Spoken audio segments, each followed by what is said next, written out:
नमस्कार, स्वागत है आपका एनबी न्यूज के खास पेशकश न्यूज नाउ में। आपके साथ मैं हूं अमीषा यादव। न्यूज नाउ में आज सबसे पहले आपको बताएंगे जम्मू कश्मीर में आखिरी चरण के मतदान के लिए प्रधानमंत्री नरेंद्र मोदी ने जम्मू में अपनी आखिरी जनसभा में विपक्ष पर कैसे हमला बोला। वहीं दूसरे मुद्दे में आपको बताएंगे महाराष्ट्र में विधानसभा चुनाव की सरगर्मियों के बीच चुनाव आयोग का क्या अपडेट सामने आया है। और तीसरे सेगमेंट में आपको बताएंगे लेबनान में जारी इजरायली हमलों में कैसे हिजबुल्लाह को अब तक की सबसे बड़ी चोट लगी है। वहीं खेल की दुनिया में आपको बताएंगे टीम इंडिया और बांग्लादेश के बीच खेले जा रहे दूसरे टेस्ट मैच में दूसरे दिन बारिश ने कैसे खेला अपना खेल। तो चलिए बिना किसी देरी के शुरू करते हैं न्यूज नाउ।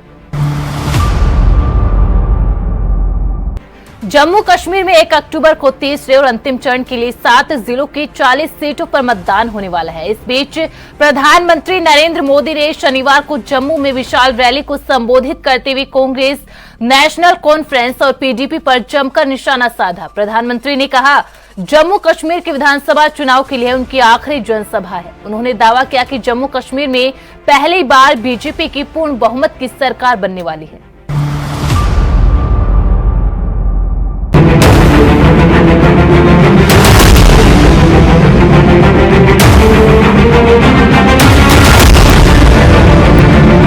पीएम मोदी ने याद दिलाया सर्जिकल स्ट्राइक का दिन। जम्मू कश्मीर विधानसभा चुनाव में अंतिम फेज के मतदान के लिए सभी दलों ने पूरी ताकत झोंक दी है। इस बीच शनिवार को प्रधानमंत्री नरेंद्र मोदी अपने मिशन कश्मीर के आखिरी चुनावी जनसभा करने जम्मू पहुंचे। इस दौरान पीएम मोदी ने कांग्रेस, नेशनल कॉन्फ्रेंस और पीडीपी पर जमकर निशाना साधा। प्रधानमंत्री ने पाकिस्तान पर सर्जिकल स्ट्राइक का जिक्र करते हुए कहा कि आज जो 28 सितंबर है, साल 2016 में आज की रात सर्जिकल स्ट्राइक हुई थी। भारत ने दुनिया को बता दिया था कि ये नया भारत है, ये घर में घुसकर मारता है। जब सीमा पार से आए दिन गोले बरसते थे, आए दिन मीडिया में ब्रेकिंग न्यूज चलती थी। एक बार फिर सीज फायर का उल्लंघन, उधर से गोलियां चलती थी और कांग्रेस वाले सफेद झंडा दिखाते थे। लेकिन जब भाजपा की सरकार ने गोली का जवाब गोले से दिया तो उधर वालों के होश ठिकाने आ गए।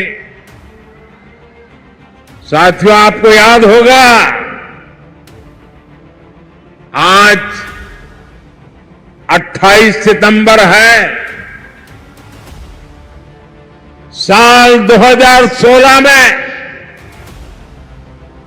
आज की रात 28 सितंबर की रात सर्जिकल स्ट्राइक हुई थी।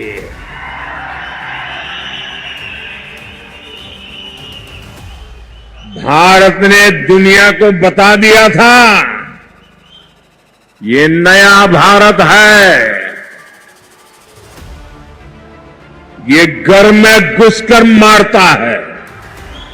एक वो दिन था और एक आज का दिन है। आतंक के आकाओं को पता है अगर कुछ भी हिमाकत की तो मोदी पाताल में भी उन्हें खोज निकालेगा।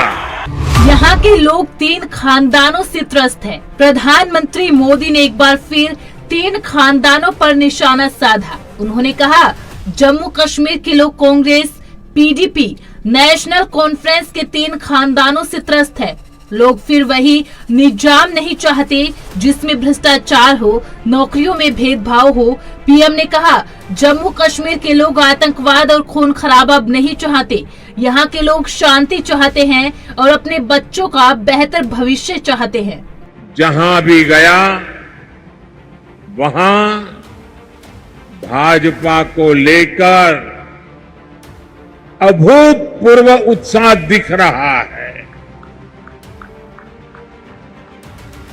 जम्मू कश्मीर के लोग कांग्रेस, एनसी और पीडीपी के 3 खानदानों से त्रस्त है।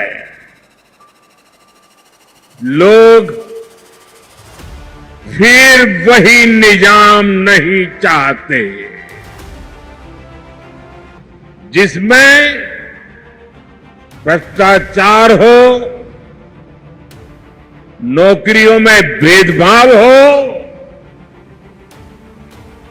जम्मू कश्मीर के लोग आतंक, अलगाव, खून खराबा अब नहीं चाहते। यहां के लोग अमन शांति चाहते हैं। यहां के लोग अपने बच्चों का बेहतर भविष्य चाहते हैं और इसलिए जम्मू कश्मीर के लोग भाजपा सरकार चाहते हैं। कांग्रेस देश का सबसे भ्रष्ट परिवार। पीएम मोदी ने कांग्रेस पर भी बड़ा हमला बोला। उन्होंने कहा कि देश का सबसे भ्रष्ट परिवार कांग्रेस परिवार है और ये लोग यहाँ के डोगरा राज को भ्रष्ट बता रहे हैं। पीएम मोदी ने कहा कि इन लोगों ने जम्मू क्षेत्र के साथ हमेशा नाइंसाफी की है। उन्होंने कहा कि बीजेपी यहाँ के साथ हुए भेदभाव के लिए प्रतिबद्ध है। ये लोग कह रहे हैं कि उनकी सरकार बनी तो फिर वो पुराना सिस्टम लाएंगे, ये फिर वो भेदभाव वाला निजाम लाएंगे और जिसका सबसे बड़ा शिकार हमारा ये पूरा जम्मू रीजन रहा है। कांग्रेस, नेशनल कॉन्फ्रेंस, पीडीपी ने जम्मू के साथ हमेशा अन्याय किया है। ये तुष्टीकरण के लिए कुछ भी कर सकते हैं।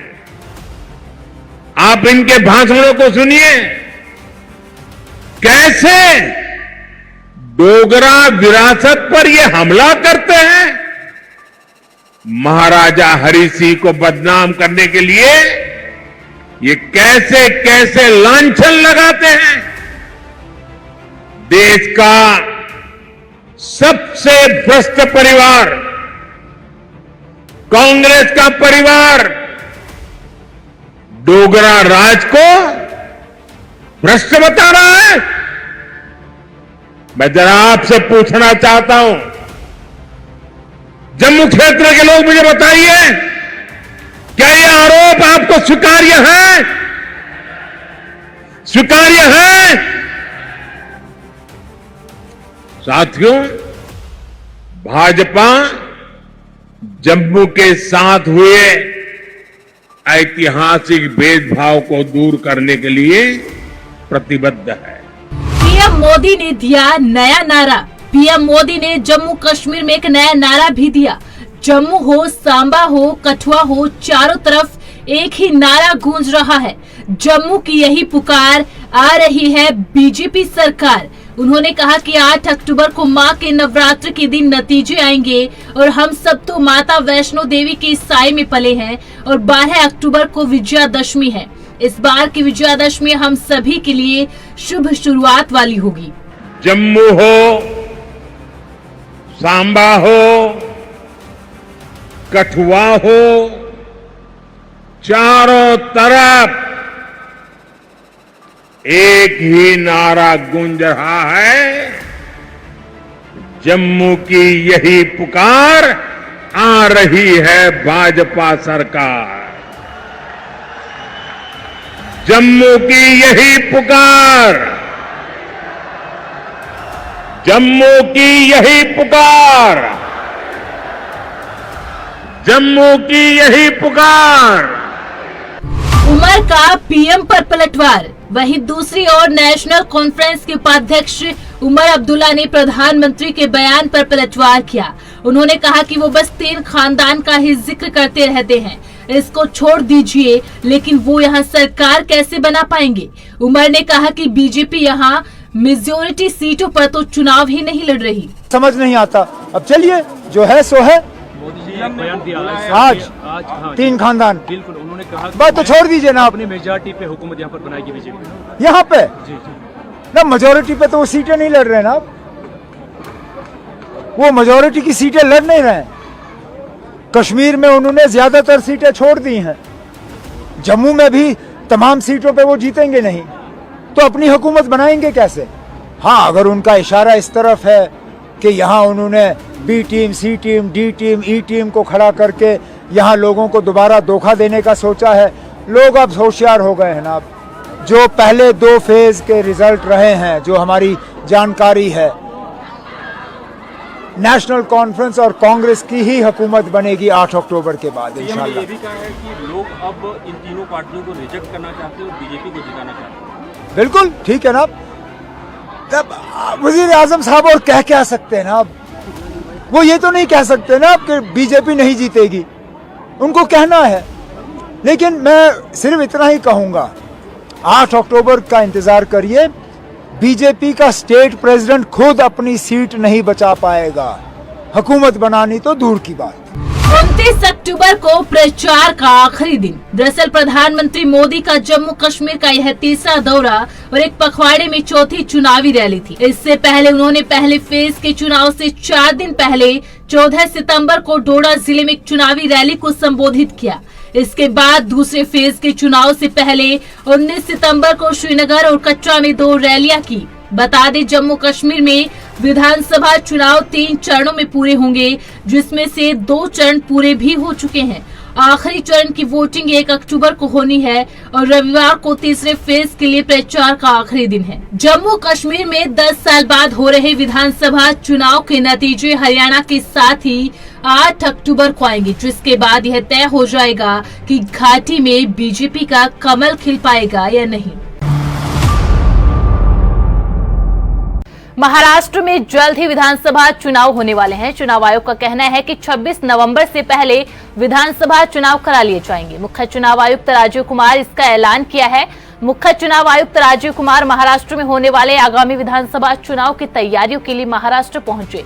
सीएसी ने कहा, मुझे पूरा विश्वास है कि महाराष्ट्र लोकतंत्र के उत्सव में योगदान देगा।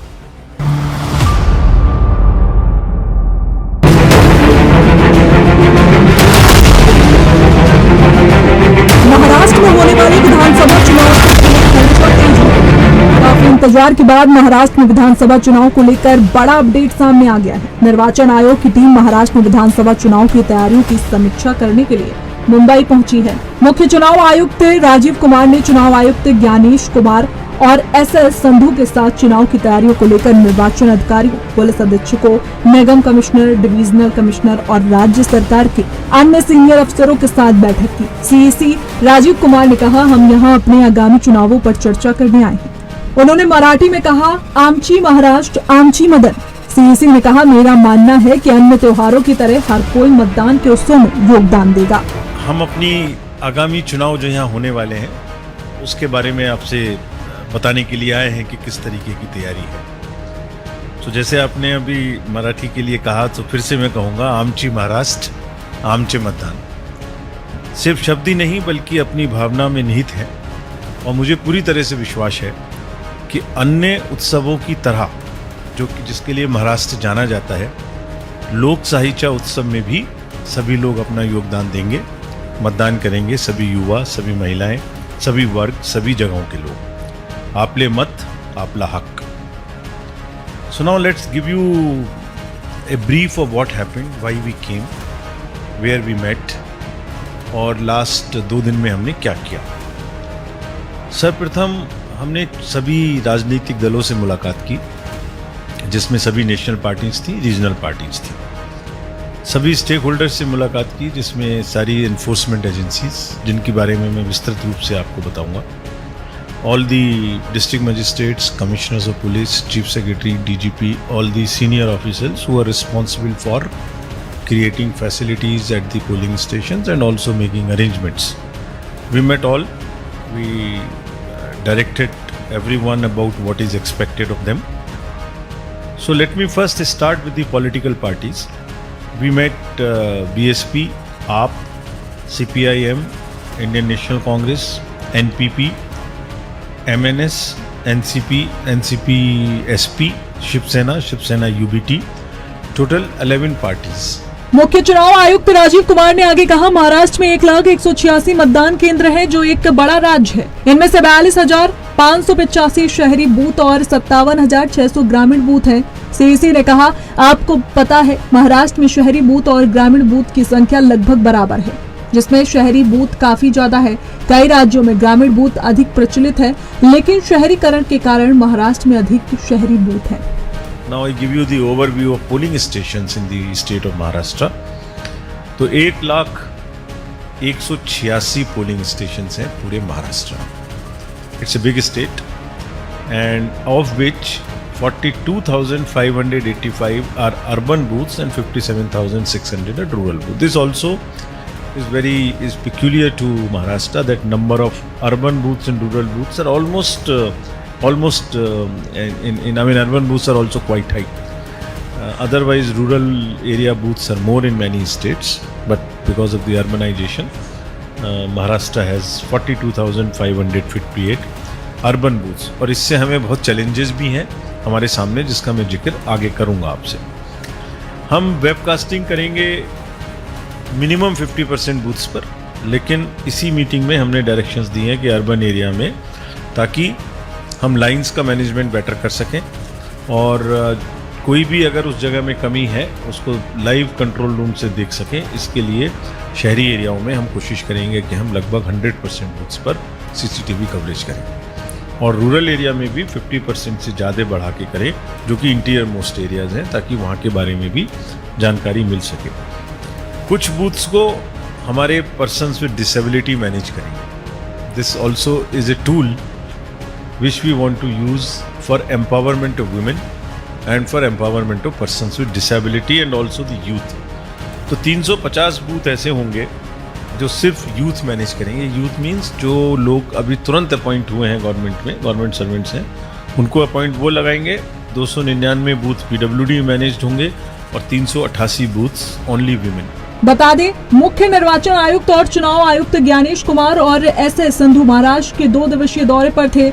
महाराष्ट्र विधानसभा का कार्यकाल 26 नवंबर तक है. ऐसे में संभावना जताई जा रही कि जल्दी चुनाव को लेकर ऐलान किया जा सकता है. बता दें, महाराष्ट्र में फिलहाल महायुति की सरकार है, जिसमें बीजेपी, शिवसेना और NCP शामिल है. 2019 में हुए विधानसभा चुनाव के बाद राज्य की राजनीति में बहुत कुछ बदल चुका है. 2019 में साथ मिलकर चुनाव लड़ी बीजेपी और शिवसेना को नतीजों में बहुमत मिला, लेकिन मुख्यमंत्री के मुद्दे पर दोनों दलों का गठबंधन टूट गया. इसके बाद राज्य में कई राजनीतिक उठापटक हुई. चुनाव नतीजों के बाद राज्य 3 अलग अलग गठबंधनों की सरकारें देख चुका है. कभी सुबह का सूरज उगने से पहले सरकार का शपथ ग्रहण हुआ, तो कभी सरकार में शामिल सबसे बड़े दल में टूट के बाद नई सरकार बनी. कभी शिवसेना में बगावत हुई तो कभी NCP में बगावत हुई. इन 5 वर्षों में राज्य के सभी प्रमुख दलों ने सत्ता का सुख भोगा. इसलिए इस चुनाव में ये देखना दिलचस्प होगा कि क्या इस बार महाराष्ट्र में स्थायी सरकार मिल पाएगी. इजराइल की सेना ने लेबनान को बहुत बड़ा झटका दे दिया. इजराइल ने एक बड़ी स्ट्राइक को अंजाम देकर हिजबुल्लाह के चीफ हसन नसरुल्लाह मार गिराया. इसकी पुष्टि खुद इजराइल की सेना ने की है. दरअसल शुक्रवार को इजरायली एयरफोर्स ने बैरूत में कई हवाई हमले किए. इस दौरान हिजबुल्लाह के हेडक्वार्टर पर भी हमला किया गया था, जिसमें हसन नसरुल्लाह के होने की खबर थी. इजरायली धमाकों के बाद हिजबुल्लाह ने हसन नसरुल्लाह के मारे जाने की खबर को नहीं माना. हालांकि इजरायली सेना ने एक ट्वीट कर इसकी पुष्टि कर दी है.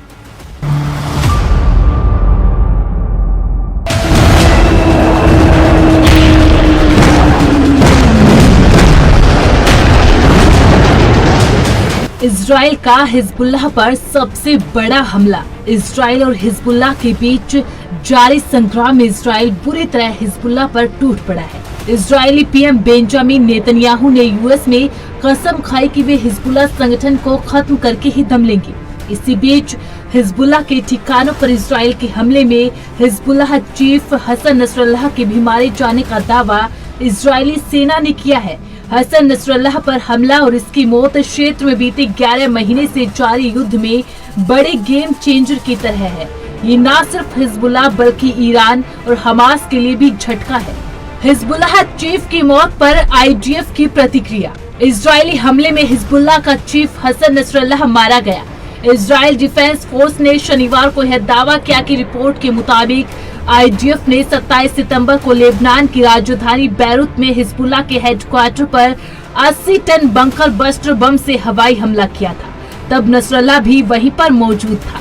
IDF ने कहा, अब दुनिया को नसरल्लाह से डरने की जरूरत नहीं है, वह आतंक नहीं फैला पाएगा। हालांकि हिजबुल्लाह की तरफ से अब तक नसरल्लाह की मौत की पुष्टि नहीं हुई है। इजरायली IDF ने अपनी पोस्ट में लिखा, इजरायली IDF पुष्टि करता है कि हिजबुल्लाह आतंकवादी संगठन के नेता और उसके संस्थापकों में से एक हसन नसरल्लाह को कल हिजबुल्लाह के दक्षिणी मोर्चे के कमांडर अली कारकी और अतिरिक्त हिजबुल्लाह कमांडरों के साथ मार गिराया गया था। नसरल्लाह अब दुनिया को आतंकित नहीं कर पाएगा। नसरल्लाह की बेटी जैनब की भी मौत। वहीं इस हमले में नसरल्लाह की बेटी जैनब की भी मौत हो गई है। इजरायली इंटेलिजेंस एजेंसी को खुफिया जानकारी मिली थी कि हेडक्वार्टर में चीफ मौजूद है। इसके बाद इजरायल ने इस पर हमला किया और बाप बेटी की मौत हो गई। हिजबुल्लाह की मिसाइल यूनिट के कमांडर की मौत। इस बीच इजरायली एयरफोर्स ने दक्षिणी लेबनान में हिजबुल्लाह की मिसाइल यूनिट के कमांडर मोहम्मद अली इस्माइल और डेप्यूटी हुसैन अहमद इस्माइल को भी मार गिराया गया। इजरायली डिफेंस फोर्सेज ने इसकी जानकारी दी। IDF ने अपनी पोस्ट पर लिखा, दक्षिणी लेबनान में हिजबुल्लाह की मिसाइल यूनिट के कमांडर मोहम्मद अली इस्माइल और उनके डिप्टी हुसैन अहमद इस्माइल को भारतीय वायुसेना के एक सटीक हमले में मार गिराया गया। अली इस्माइल इजराइल राज्य के खिलाफ कई आतंकवादी हमलों को निर्देशित करने के लिए जिम्मेदार था, जिसमें बुधवार को इजरायली क्षेत्र की ओर रॉकेट दागना और मध्य इजराइल की ओर सतह से सतह पर मार करने वाली मिसाइल का प्रक्षेपण शामिल था। यह हिजबुल्लाह की मिसाइल और रॉकेट फोर्स के प्रमुख आतंकवादी इब्राहिम मोहम्मद कबीसी के साथ साथ इस इकाई के अन्य वरिष्ठ कमांडरों के खात्मे के बाद हुआ है। 18 सालों में सबसे बड़ी जंग। दरअसल इजराइल और हिजबुल्लाह के बीच 2006 के बाद सबसे भयानक लड़ाई छिड़ी है।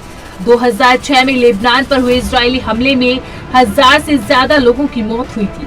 17 सितंबर को लेबनान पर पेजर अटैक हुआ था। इसके ठीक एक दिन बाद पेजर और वोकी टोकी में भी विस्फोट हुए थे। हिजबुल्लाह और लेबनान ने इजराइल को इन हमलों का जिम्मेदार माना। तब से इजराइल लगातार लेबनान में मिसाइल हमले कर रहा है। एक रिपोर्ट के मुताबिक इजराइल मिसाइल हमलों की वजह से लेबनान में 700 से ज्यादा लोग मारे गए। Special desk ANB news.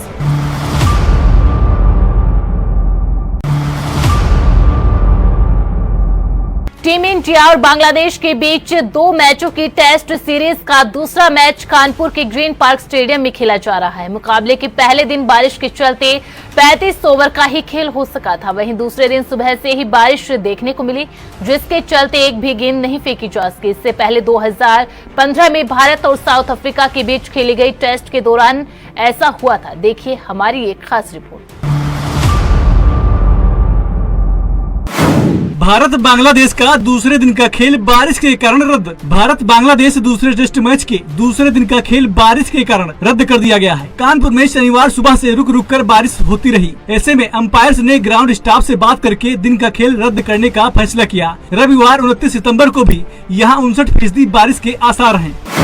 पहले दिन भी 35 ओवर का ही हो सका था खेल। शुक्रवार को मुकाबले के पहले दिन भी बारिश के कारण जल्दी स्टंप्स कर दिया गया था। पहले दिन का खेल सिर्फ 35 ओवर का ही खेल हो सका। आमतौर पर एक दिन में 90 ओवर फेंके जाते हैं। दिन का खेल खत्म होने तक बांग्लादेश ने 3 विकेट खोकर 107 रन बना लिए थे। मोमिनुल हक 40 और मुशफिकुर रहीम 6 रन बनाकर नॉट आउट लौटे थे। सीरीज में भारत 1-0 से आगे। 2 मैचों की सीरीज में भारत 1-0 से आगे है। टीम इंडिया ने ग्रीन पार्क स्टेडियम में टॉस जीतकर गेंदबाजी चुनी। बांग्लादेशी कप्तान नजमुल हुसैन संतो 31 रन बनाकर आउट हुए। उन्हें रविचंद्रन अश्विन ने LBW किया। उन्होंने सांतो और मेमनुल की 50 पार्टनरशिप ब्रेक की। इससे पहले आकाशदीप ने सादमान इस्लाम और जाकिर हसन को आउट किया था। दूसरे टेस्ट में भारतीय टीम रोहित शर्मा कप्तान, यशस्वी जायसवाल, शुभमन गिल, विराट कोहली, KL राहुल, ऋषभ पंत, रविंद्र जडेजा, रविचंद्रन अश्विन, मोहम्मद सिराज, आकाशदीप और जसप्रीत बुमराह। दूसरे टेस्ट में बांग्लादेशी टीम नजमुल हुसैन सांतो कप्तान, सादमान इस्लाम, जाकिर हसन, मोमिनुल हक, मुशफिकुर रहीम, शाकिब अल हसन, लिटन दास विकेट कीपर, मेहदी हसन मिराज, तैजुल इस्लाम, हसन महमूद और खालिद अहमद। 2021 के कानपुर टेस्ट में क्या हुआ था? 2021 में न्यूजीलैंड के खिलाफ कानपुर में खेले गए आखिरी टेस्ट में भारत ने अश्विन जडेजा और अक्षर के रूप में 3 स्पिनरों को उतारा था, जो 2016 के बाद से इस मैदान पर खेला गया पहला टेस्ट था। तब भी यह टेस्ट मैच न्यूजीलैंड के खिलाफ ही खेला गया था। उन दोनों टेस्ट में एक बात समान थी कि दोनों ही 5 दिन तक चले थे। 2016 में भारत ने आराम से जीत दर्ज की थी, जबकि 2021 में न्यूजीलैंड के बल्लेबाजों ने खेल को ड्रॉ कराने के लिए गजब की जीवटता दिखाई थी। कानपुर की पिच पर होगी गेंदबाजों की परीक्षा। कानपुर की पिच पर गेंदबाजों के लिए यह एक कठिन काम हो सकता है, लेकिन बल्लेबाज आसानी से सांस ले सकते हैं और इस सतह पर बड़ा स्कोर बना सकते हैं। 2021 के टेस्ट में श्रेयस अय्यर ने डेब्यू पर 1 शतक और 1 अर्धशतक बनाया और टॉम लाथन ने भारतीय स्पिनरों के खिलाफ डिफेंस कर बल्लेबाजी का मास्टर क्लास पेश किया, जिसमें 2 अर्धशतक शामिल थे। कानपुर के ग्रीन पार्क स्टेडियम में भारत के आंकड़े। 1952 में कानपुर के ग्रीन पार्क में सबसे पहले कोई टेस्ट मैच खेला गया था। तब से अब तक यहाँ कुल 23 टेस्ट मैच खेले गए हैं। इन 23 मैचों में भारतीय टीम ने 7 मुकाबले यहाँ जीते हैं, वहीं 3 मुकाबलों में उसे हार मिली है, वहीं 13 मैच ड्रॉ रहे हैं। बांग्लादेश की टीम कानपुर के मैदान में पहली बार कोई टेस्ट मैच खेलने उतर रही है। भारत और बांग्लादेश के बीच टेस्ट सीरीज 2000 बांग्लादेश मेजबान, भारत 1-0 से जीता। 2004 बांग्लादेश मेजबान, भारत 2-0 से जीता। 2007 बांग्लादेश मेजबान, भारत 1-0 से जीता। 2010 बांग्लादेश मेजबान, भारत 2-0 से जीता। 2015 बांग्लादेश मेजबान, ड्रॉ। 2017 भारत मेजबान, भारत 1-0 से जीता। 2019 भारत मेजबान, भारत 2-0 से जीता। 2022 बांग्लादेश मेजबान, भारत 2-0 से जीता। भारत का घरेलू जमीन पर रिकॉर्ड शानदार रहा है। साल 2012 से घर में टीम इंडिया ने धांसू खेल दिखाया है। तब से भारत अपने घर में एक भी टेस्ट सीरीज में नहीं हारा, यानी नवंबर 2012 से भारत लगातार 17 घरेलू टेस्ट सीरीज में अपराजित है। दूसरी ओर बांग्लादेशी टीम पाकिस्तान को 2-0 से सीरीज में रौंदने के बाद भारत आई है। ऐसे में उसका हौसला बुलंद है। भारतीय टीम यदि कानपुर टेस्ट को जीतती या ड्रॉ करवाती है तो उसकी यह घर पर लगातार 18वीं टेस्ट सीरीज जीत होगी। भारत ऐसी पहली टीम है जिसने अपने घर पर लगातार 17 टेस्ट सीरीज जीती। अब उसके पास अपने रिकॉर्ड को और बेहतर करने का मौका है। इस मामले में दूसरे नंबर पर कंगारू टीम है, जिसने घर में लगातार 10 टेस्ट सीरीज जीती थी। हालांकि ऑस्ट्रेलिया घर में 2 बार लगातार 10 टेस्ट सीरीज जीतने वाली पहली टीम है। Sports desk NB news. News now में फिलहाल इतना ही। मुझे दीजिए इजाजत। आप बने रहे एएनबी न्यूज के साथ। नमस्कार।